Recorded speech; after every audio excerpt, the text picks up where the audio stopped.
podcast today. I just admire so much your content and how you show up on social media. So I'm just excited to talk to you more about like how you started to share that process, how you've been went through that process yourself. And I just am really impressed by all that you've done. Like you're a very impressive woman. Oh my gosh, Hannah, that makes me feel so great. I appreciate the compliments, and as you know, I'm a big fan of you. Not a secret fan. I'm like loud and proud. We were like, "Yes, Team Hannah." But thanks. I appreciate that. It means a lot, and I'm happy to, talk about everything. A lot's gone into kind of getting me where I was. I didn't plan to ever be a creator or where I am now, so super blessed and grateful for the whole journey. Yeah, I think you have um just a lot like your life as I've like researched you. You have had just a really like impressive, incredible career. I feel like in how you've gotten to the place, but also been very honest about how it hasn't always been easy and what you've learned through being a high achiever. Um, but I feel like that always starts somehow in childhood. So I kind of want to go all the way back to like, what was your childhood like? Yeah. I grew up in a town of like what I like to say white picket fences. Every family was presumably perfect, and the Christmas cards were always a competition. Not really, but like it was through the families and the moms. I was very privileged, and I grew up, yeah, like very blessed with my two brothers. I'm a middle child, and my parents. And I think a lot of my personality is the result of like two things my parents always used to tell me. My dad always used to say, you can be anything that you want to be. And my mom would say, you have to, if you want something, you have to make it happen. And so I think if I combine my dad saying like the sky is the limit, but then my mom saying, well, then you have to go do the things to get there. Um, those are like really guiding phrases I think that have helped shape who I am. But to the whole, aura of this town, I definitely think I, was raised in that mindset of, okay, like I'm going to make varsity and I'm going to get good grades and I'm going to go to a good college and I'm going to be, popular and I'm going to achieve. Like achieving for me was almost synonymous with who I was. It wasn't even like this added special thing. It was just, that's what I do. And I didn't really recognize that pattern or the pressure I put on myself until I was in college and started to be faced with a lot of reality. I very much feel that because I feel like my parents also wanted me to dream big and but kind of like lived a little bit through me, I feel like, and they know that I say that. But yeah, I think there was also other. I just wanted to make them proud, and I also think my identity was synonymous with achieving because that's how you get validation. I loved it. I loved being the best, which obviously has gotten us both to this place where we have this platform. I think it's great to have and like that your parents instilled that in you in a young age, but it is easy to kind of take it too far and not really serve yourself the best way because you just want to be the best. Um, one thing you said is that you're a middle child, and my boyfriend Adam is a middle child, and I think he always talks about like he has middle child syndrome. Do you feel like you have that at all? Like, did you have any like stories you told yourself about being a middle child? Because for him, I feel like he was very animated and loud, but I think he wanted to be seen. Did you have that at all? I think because I was the only girl, I almost feel like I was more that was my title as opposed to middle child. And, I was daddy's girl and mommy's girl because I was the only girl. And I remember my parents would maybe get me like, Uggs for Christmas and then be like, thank God you don't have sisters because we're getting you Uggs and we're getting you this, because I was the only girl. And they're like, if we had another daughter, we would not spoil you like this. So I knew that was always, a big part of, I guess, like my role in the family was I was the girl, and I'm like princess was always the contact in my mom's phone for the longest time. And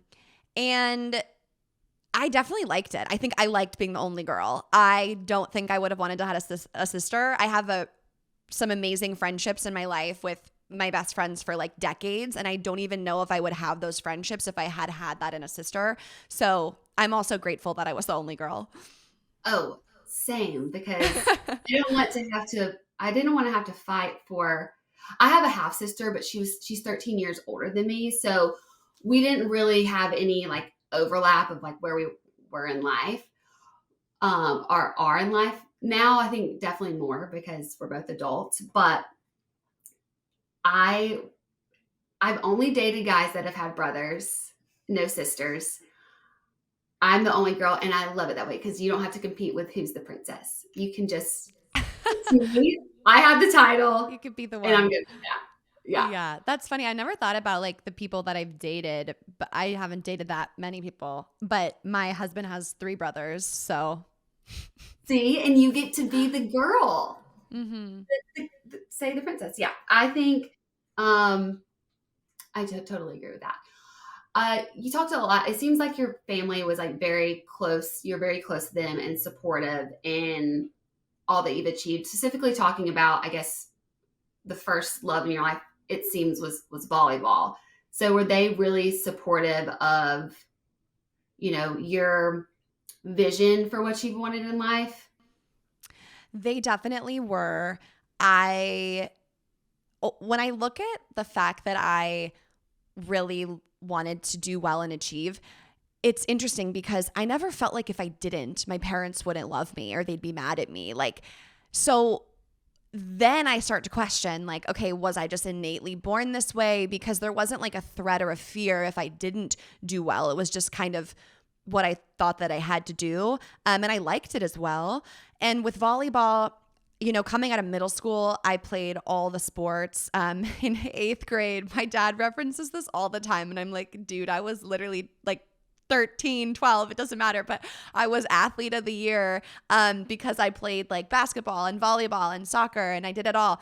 And then when it was time for high school, I don't even remember having like a sit down decision of like, which sport am I going to play? It was just volleyball because I had the most fun playing it, because I was good at it. And, I had joined a club team in 8th grade, and I just in high school wanted to make the 14s team, and then I wanted to make the 15s, and I wanted to make varsity. Like, so I never sat and said, volleyball's the one I love, let me quit all the other ones. But naturally, because I did love the game more, that's just where I swayed. And my parents were super supportive, despite the fact that we missed like every Father's Day, Mother's Day, Thanksgiving, every holiday, Labor Day, 4th of July, because of tournaments.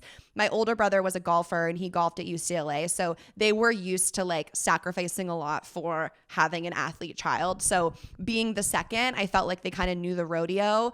And when I was in high school, I really wanted to play in college. Like, there wasn't in my head, a scenario where I wouldn't continue playing, because sports was such a part of my life, and they were super supportive of that as well. And, I am really grateful for parents who allowed me to do those things, and also that I had the opportunity to be on a club team and for them to drive and take time off and support me. I love that. I wonder though, you said you have been in therapy, right? Birth therapy. Yes, lots of therapy. Perfect. I think my toxic trait is thinking I am a therapist. I'm not.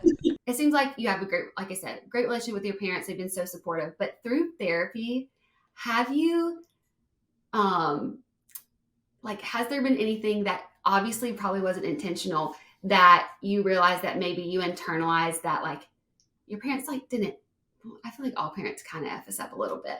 But anything that you've realized, because for me, it's very obvious some of the ways that like my parents fought a lot. there's no like denying that there were some things in my childhood that stuck with me. Adam has like this perfect, sweet family. And I think sometimes it's hard for him to like identify, like, oh, that kind of hurt me. That just passing thing that my mom said maybe, stuck with me for a while. Have you had any of those experiences where you've been like, oh, there was just this one thing that my parents said or did that kind of impacted me? Maybe, I don't want to say in a negative way, but to have to go on a journey. 100%. And I feel like that's just life. And one of my things I'm self-conscious of is people thinking I have the perfect family. I think they do see I post my mom a lot. I post my dad. We do lots of family dinners. My parents live close. And I am self-conscious that like I don't want someone to internalize it and think I have a perfect family and we never fight and we don't have our shit because we have our shit. And I even said in therapy yesterday to my therapist, I was like, isn't it crazy when you realize you literally are your mom? I'm like, I'm doing the shit that I didn't like that she did to me, and I'm now doing it. I think, and my mom, that's also the interesting thing, and Hannah, I'm sure you relate to this as well. Like, I'm super open and I talk about all my problems and my flaws and everything. My family did not subscribe to do what I do. And so I walk this tightrope of wanting to be real and authentic, but also not every story is mine to tell. But I know I can talk about my mom because my mom has been loving the clout recently on Instagram. She's like, should I go in public and be an influencer? I'm like, no, please. I'm like, you're such a liability. I'm like, only when I filter you through my page. But my mom, I very much want my mom's approval, very much. Like, it is extremely difficult for me to do anything if my mom does not like it. And that is just what I know. If I go to get lunch with my mom or something, I just know she's going to look at what I'm wearing. She's going to look to see if my toenails are painted. She's going to look to see. And my mom is the best. And like, she'll come over and my apartment's a shit show. And like, it's not like she's going to be mad at me, but deep down, I'm like, I need my mom's approval. And, even planning my wedding, it felt like, did I really want it that way? Or did I just do it that way because I know that's what my mom wants and I always want what my mom wants? And so I've had recent like exposures where I've been trying to do more of the thing that makes me happy, not just because my mom would like it. I sent out my first Christmas card the last holiday season because my husband and I, it was our first Christmas married. And I was adamant that I would make the card and not get my mom's approval. And that was really hard for me because I knew my mom would comment on the picture or the font, or she's just very critical. And it was really hard for me to make a Christmas card. Although I will say, I think I did it thinking about what my mom would like. So I'm still in the trap, even though I didn't get the approval. But yeah, I think that's something that I'm always working through and thinking about is like, really needing my mom's sign off on everything. Totally relate. I had a very codependent relationship with my mom. Well, I think that I also have this like it's like stay behind the white picket fence mentality because whenever I was growing up and we had things going on, it was don't tell anyone, like don't even tell your friends because this neighborhood talks. Like it was like Wisteria Lane. And like there are things that like I've dealt with my whole life and I haven't even told like my bestest friends until the most recent years because I just had been taught like protect family, never talk about family. And then my therapist was like, then who's going to support you? And I was like, well, my mom. And she's like, well, like, just helping me better understand. And then I talked to my mom and I was like, Mom, I love you.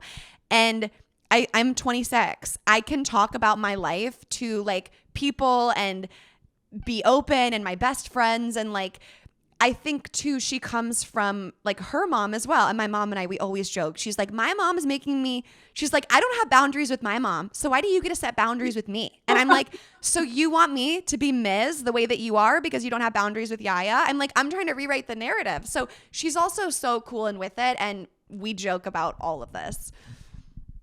This is so like something like in my life with one of my best friends and with Adam and my family. I think for us with that I wanted to portray white picket fence, but we were not white picket fence. And we had so many like just big T traumas and things that you couldn't cover up.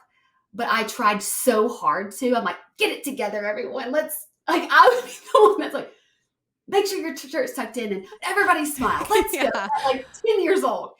Um, but I think that's why my parents are kind of like, they weren't wanting me to hide stuff. It was me hiding things. So there's kind of just been like more of this liberation and be like, no, this was all messed up. Like you got like, we can talk about it and grow from it. But like one of my best friends and even Adam, like there wasn't anything that was, when you have that white picket fence, like like everybody thinks that of your family, I think it's way harder to kind of go on that journey of even admitting that anything was bad because you're so grateful for the life that you had and you didn't have to struggle in that way and like, oh, your parents always got along or they always were supportive and at every game and were able to manage like working and being at home for you. I think that's even harder to kind of work through some of the stuff because you feel bad. Um, and I think it takes a while to kind of go on that journey of, oh, like my parents are awesome. My family is great. There are still some things that we need to work through as a family. And it's okay for me to have a voice now to say, hey, this is something that I want to change. Like you saying, like having boundaries with your mom. I think that's really cool how you are changing the narrative. I had to do that too. The boundaries, like I don't, there are certain things that I've had to like put my foot down on. I don't think I could have done it had it been that we weren't like separated by her being still in Alabama and California. That kind of helps me not be as dependent on her, but even having those tough conversations with people that love you, I think it's necessary, but it is really tough, especially when on the outside and you do believe that you've had, a pretty great life. We're all living this stuff. I guilt trip myself a lot, and I'm comforted to know that you do the same because like both my parents loved me so much. I had every opportunity that I could want growing up, like, and so then I think to myself, well, I could have had my big T trauma and not have loving parents and not had the opportunity to play club volleyball, so we can always do that to ourselves. And I think it is important to have perspective. It's important to have perspective, to recognize privilege, to acknowledge the differences that we have from other people. And you're a human who can be sad and disappointed and upset about something happening in your life. Both can exist. And so that's kind of how I've been working through it. I literally was journaling yesterday and talking about just this guilt tripping that I have. And then I was like, okay, so then what am I saying? Like, if you're drowning at 2 feet, you should act fine just because you're not drowning at 10 feet. Like, you're both drowning. Like, so I think that's something that I'm working on now. Yeah, I love that. You're saying like, you have to have perspective and acknowledge how you have privilege in some way, but in that you also don't have to not acknowledge that your feelings and happy all the time. That's impossible. Yeah. No one is happy all the time. And so me telling myself I should always just look at the bright side and smack a smile on and do my gratitude, like that's not being human. And if we don't allow ourselves to feel and have the emotions, then they're going to fester. And so I'm a big believer in letting it surface, having the cry sesh, and then you get through things faster. So that's bringing me to what I wanted to talk about next is you've talked openly about struggling with your mental health and depression. And I also talk about my struggles with depression at certain times. And I think for me, getting the help I needed, it went so long without that because of almost feeling guilty for feeling sad and not knowing. Did you struggle with that? And when was the first time you noticed you were kind of struggling with sadness in your life? So I had been very fortunate to not experience any mental health issues up until I got to college. So until I was 18 years old, I didn't experience anxiety, depression, anything like that. And even when kids did in school, I didn't understand because I was so social and so vocal and outgoing and happy. And I didn't, like, it didn't make sense to me why someone couldn't feel the way that I felt.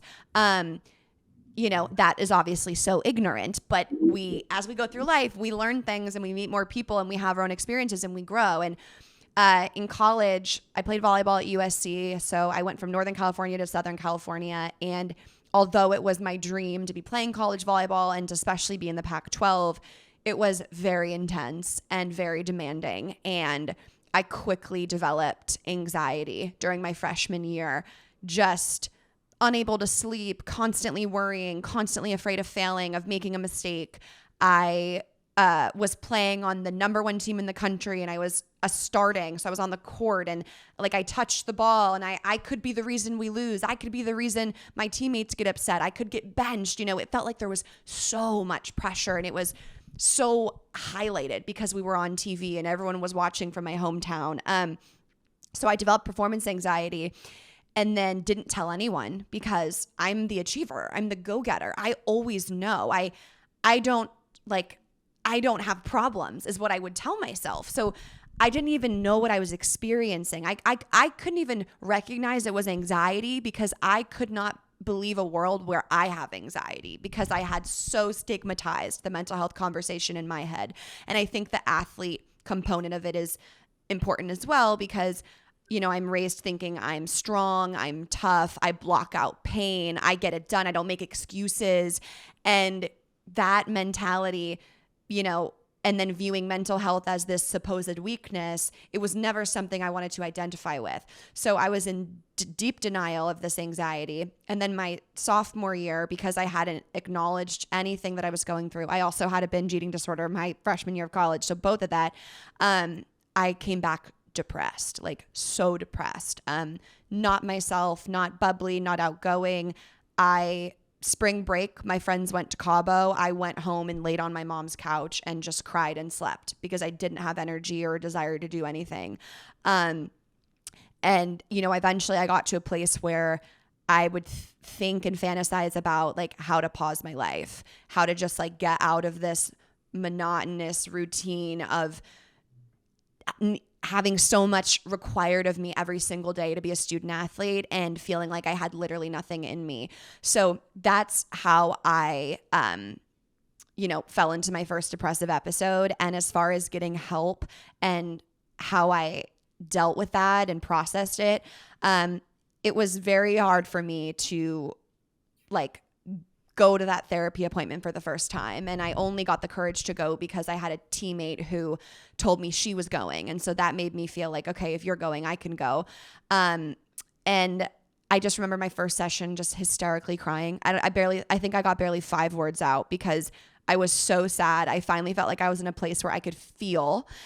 And I also was just almost like when I have this memory, I see it happening. So, and I saw this TikTok that was like, when you think of your memories, do you see it from your own eyes or is someone like watching you do it? And I think this to me felt so out of body because I was like, I'm Victoria. Like I am starting on a D1 team. I'm at my dream school. I'm an achiever. I'm liked by people. This is not me. I'm not sitting in a chair right now, like feeling like my life is a mess, but it was me. And it was so much to process and it took me time. And after that first session, I was really wigged out and it took me a while to then make another appointment and find a different therapist that I felt like I clicked with. And then I started to do the work. And then I started to talk and I started to recognize, that all this anxiety was coming from this belief that I literally cannot fail. And, my therapist then asking me, why do you think that? And then it's like, I'd never even looked back on childhood and recognized the pattern of achievement. And I started to do the work and I started to heal and I started to recognize I'm 18 and I'm, playing next to 22-year-olds and I'm, there's all this pressure, and it makes sense. It makes so much sense that I'm struggling and I wasn't prepared and I don't have the coping skills yet because no one's ever taught me them. And that was another thing that I realized is like, I've always been encouraged to work with a tutor or study extra to get good grades. I've always been encouraged to go to the gym and work out to be stronger and faster. Everyone wants you to be the best that you can be, except when it comes to your mental health. It's suddenly like not cool to go talk to a professional about your emotions and the things that you don't know. And it's like, so it's 16, 18 from birth. We're just telling people you should know how to deal with the hard shit that happens in your life and have no problems. Like, that's what I thought. So as I realized all this, I started to feel less like there was something inherently wrong with me. And I recognized a problem, which was we weren't talking about mental health. People weren't understanding mental health. And it was especially unique within the culture of competitive athletics. And so that's what led me to want to share my story and speak out. And it truly came from a desire and like a frustration for what happened to me and not wanting that to happen to others. And that was the first time I found my voice, and I delivered a TED Talk in college, and that's what has led me here. So, to what you've shared as well, Hannah, with your story, like, I don't regret anything I've been through because I don't know where I'd be without it. Mm-hmm. You said so many great like truth bombs and things I want to talk about further. One thing when you're talking about like seeing yourself and all these experiences, when you were talking, my brain was going back to these moments of myself in college. That was when I first got help as well. I think it happens for a lot of people. I can't imagine being a student athlete on top of just going to college, being on your own for the first time. And like for some people, I think it's great.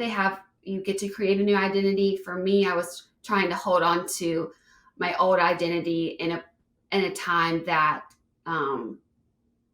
I it wasn't true anymore. And so when you were talking about like going home on your spring break, like I did the same things. I was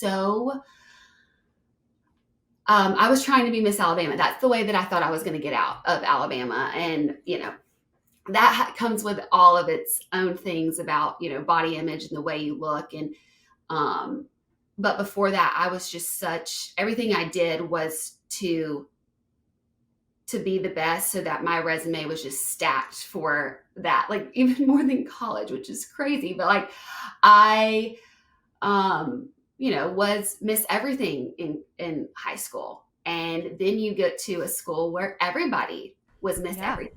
You're a small fish in a big pond now. And it's like, and it's competitive. It's competitive. And then same thing with, thinking about sports, it's like you could be the best, on your team in high school, but then when you're up against all these other athletes, you can't have that identity anymore. Or you're chasing it so hard. And I ran myself just absolutely miserable because I had to make good grades. I had to be in every club. I had to be involved in, I became a shell of my of a person. And so you talking about that, I'm sure there's a lot of people too were having their own visuals or feel like, oh my gosh, she's describing me right now. And what I love about your story is how, yes, it took you a while to get help, but for me, it was so taboo. Like therapy, I knew one girl that went to therapy, and she drove 2 hours away to go. And I think there's the stigma, like you said, we're trying to change it, and it's because of people like you. But you being like in that leadership position and going, and also that it's hard how you started with someone and like, then it took you a while to go back. Like it is because you are breaking open a dam I think for me, I'm like, oh, I can't do this because it's going to interfere with all the things that I have to do. Because it's like, you don't even have time. I don't have time. I don't have time to have a breakdown. And um, for me, I got put on an antidepressant and never went to therapy or saw a psychiatrist, which is alarming. It was great. Yeah, you're like, wait, they're supposed to work hand in hand. I was put on Lexapro, live, love Lexapro.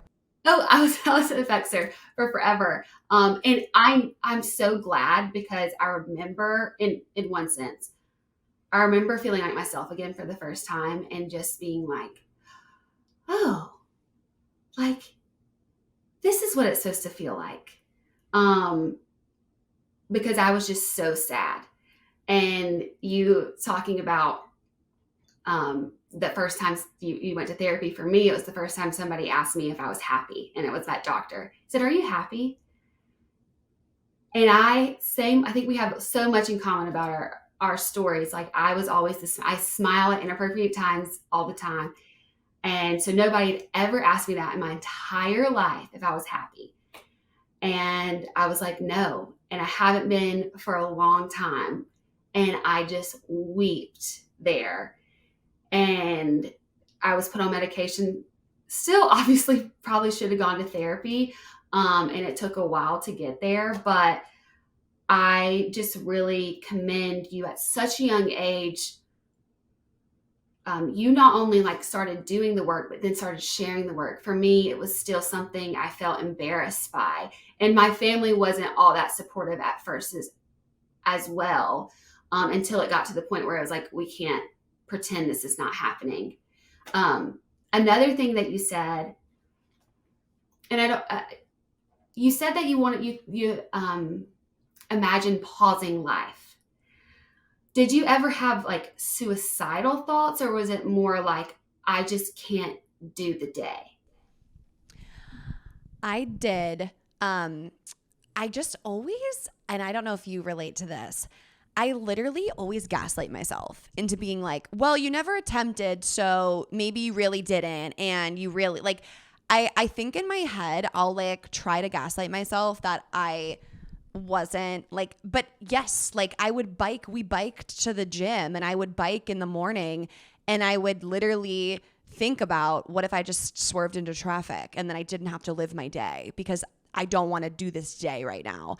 Um, you know, but someone once asked me, like, why did you never act on the thoughts?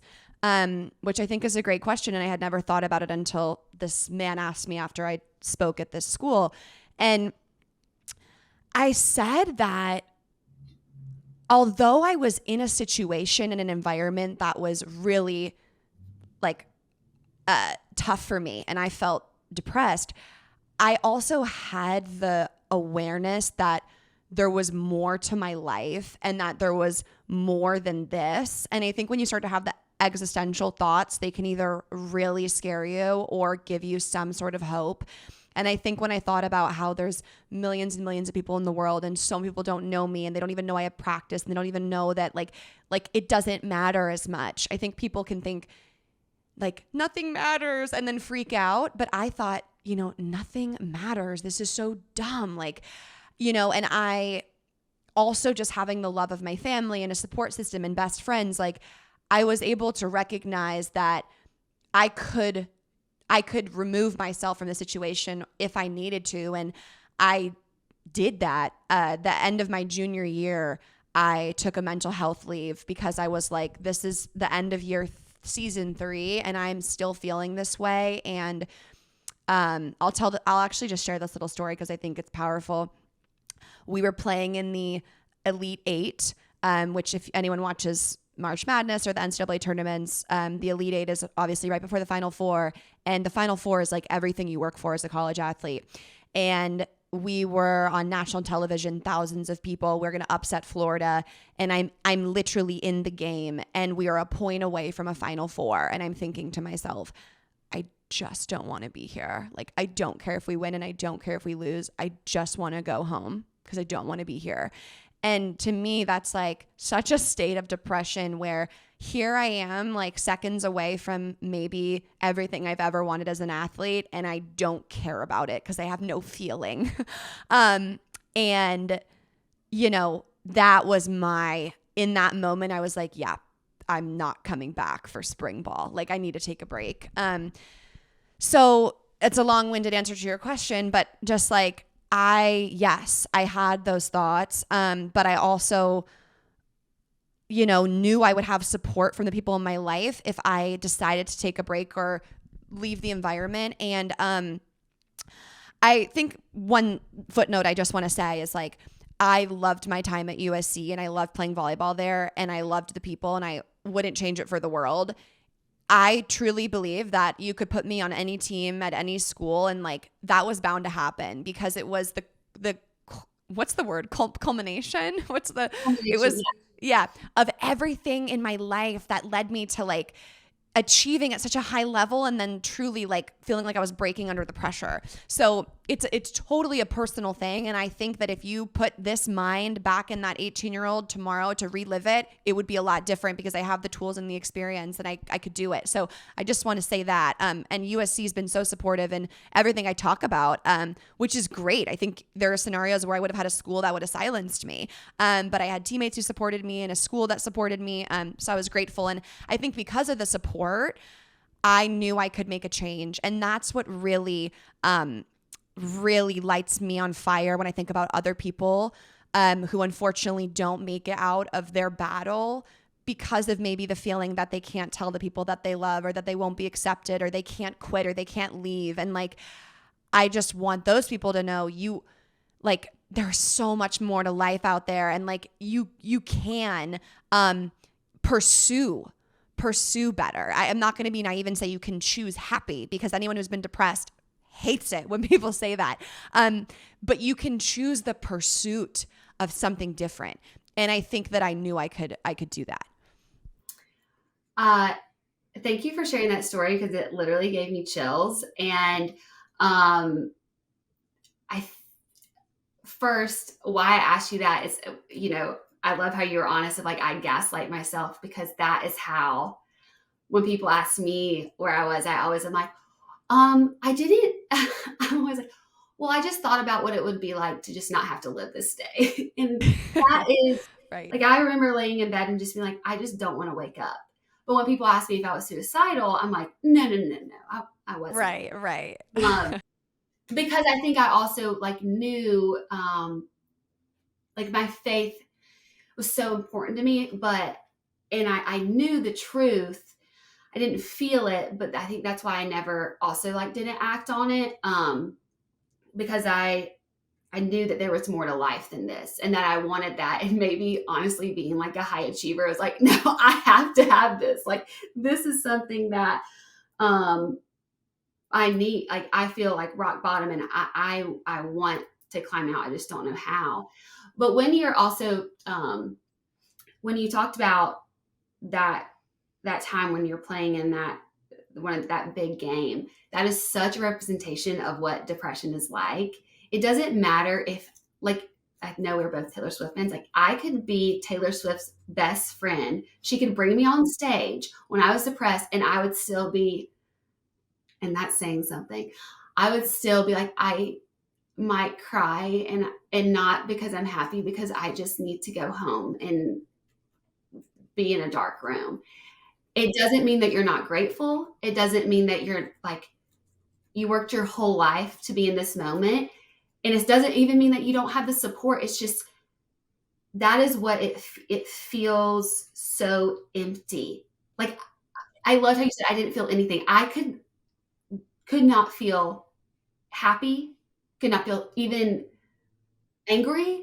I just felt like I was. I felt numb. I felt completely numb. And it is a chemical imbalance. So that's why, like, and that's why this stigma around mental health can be so harmful is people, like, if you cut your leg open and you needed stitches and attention from a doctor, like, would you say, "Oh, no, I should just be strong enough and will this to heal and like not be a baby about it?" No, like, and when you're dealing with mental illness in any way, you have something, there is a scratch on your brain. There's some injury in your brain that it needs attention, it needs rest, it needs treatment, and you can't just think your way out of it.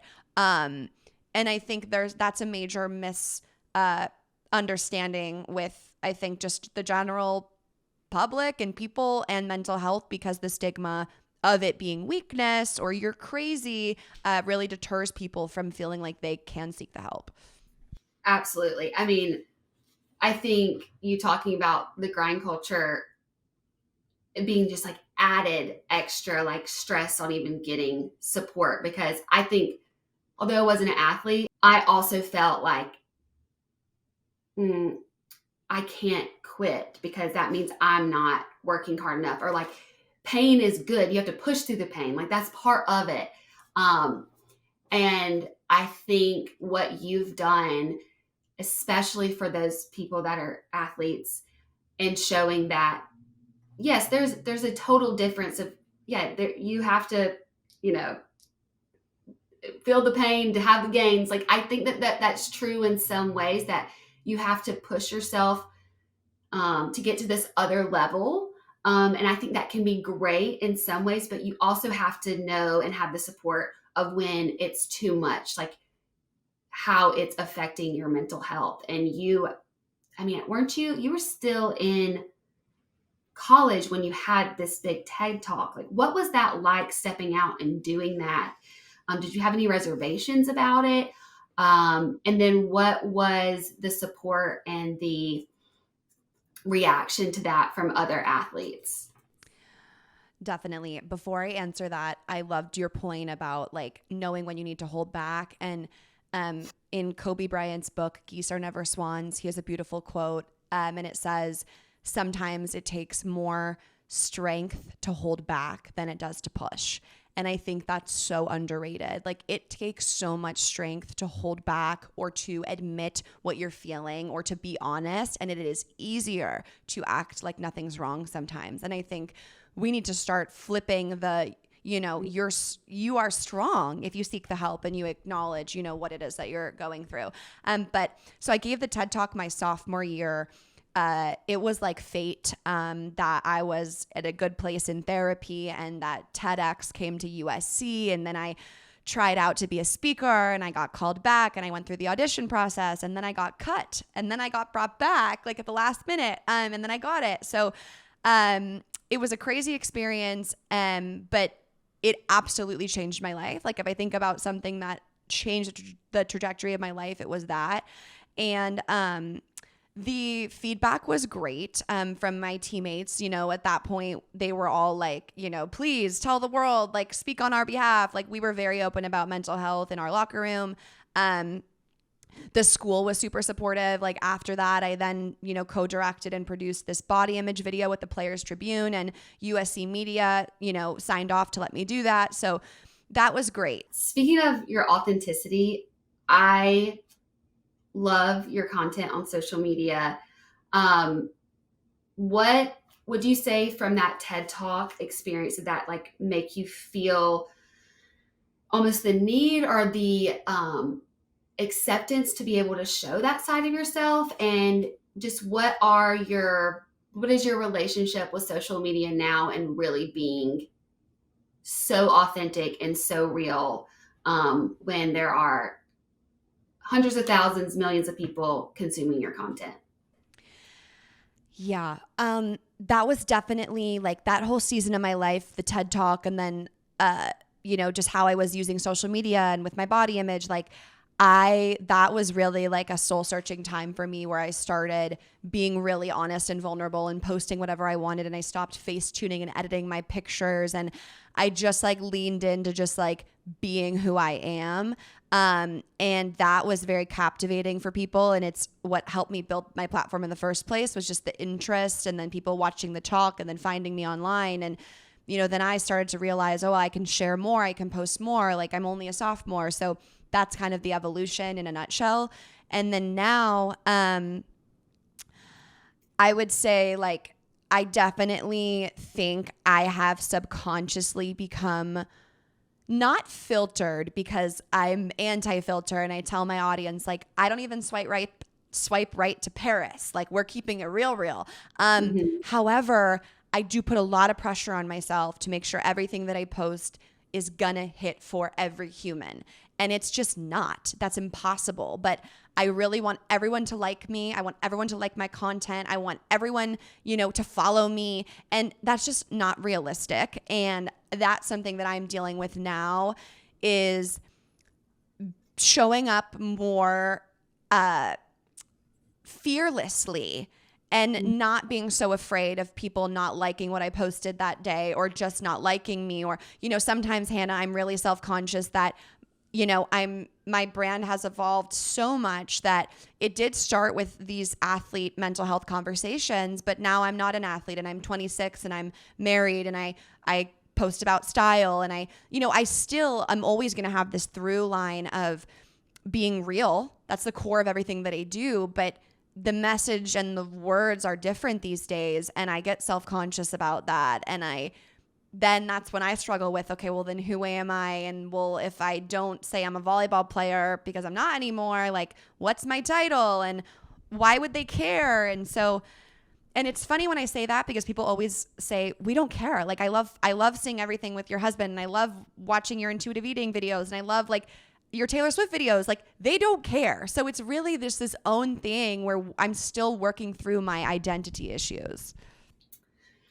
I relate to that because people follow me because I was dated a bunch of guys. There are reasons why people follow me, that my life is not that way anymore. So I also struggle with, I had this thought that I still like struggle with. Oh, I'm boring now that I'm healthy. Like, to be honest, I watch my old things and I'm like, that was very entertaining. Not healthy at all. She looks crazy, but she's funny. And now I'm like, oh, like I don't have as much drama in my life. And that's why I feel like people like me. And I'm flipping the script. And same thing. It's like, I get messages all the time being like, I have been on your journey with you. We're around the same age, and I'm growing as well watching you. And I think that's the same, like, our audience, as we continue to have people come, they're growing with us. And obviously our content is going to change, but there's still that through line. And I can say from your content of that authenticity. And that's why people followed you in the first place. It's not because you're a college athlete. It's the authenticity and the honesty. And as long as that's being brought to everything, then people are going to connect. And I'm saying this and talking to myself right now. Well, it's so funny to hear you say it. And I'm sure I speak for everyone who listens to your podcast. There's very few girls or women who I just like them. And I don't know them. I have never known you personally until today, but after 2 hours of deep talks, I feel like we know each other really well. Yeah. But I just think you're cool, and I think you're smart, and I think you're tough, and I think you're a good person, and that's why I'm interested in following you years beyond The Bachelor. And I'm sure that's why also there's not many people who make it out of that franchise and have the empire you have. You have that because people love you. There's hundreds of people who go on that show and do a lot on that show and still don't have the follow through on the other end. But you have that special sauce, Victoria, thank you so much for coming on the podcast. I just love and want to encourage you to keep doing what you're doing. I feel like I have learned so much from just what you've posted and seeing your journey. And I know that other people are really inspired and talking about just your journey with mental health. It's helping a lot of people. And so I'm glad that you could come on and continue that conversation with me. And I just think you're really cool and excited for all things going on, and the most excited that you're 07 for Taylor Swift in LA. I hope that's wonderful for you. Me too. I literally wish we were on the same day. That would have been too good to be true. But thank you so much. And I think you're a superstar, and I love following you and seeing what you're up to. And I'm so happy you started a podcast. I'm sure people are so hyped, and I'm honored to be a part of your first selection of guests and episodes. So thank you so much. And I'll see you at Eras.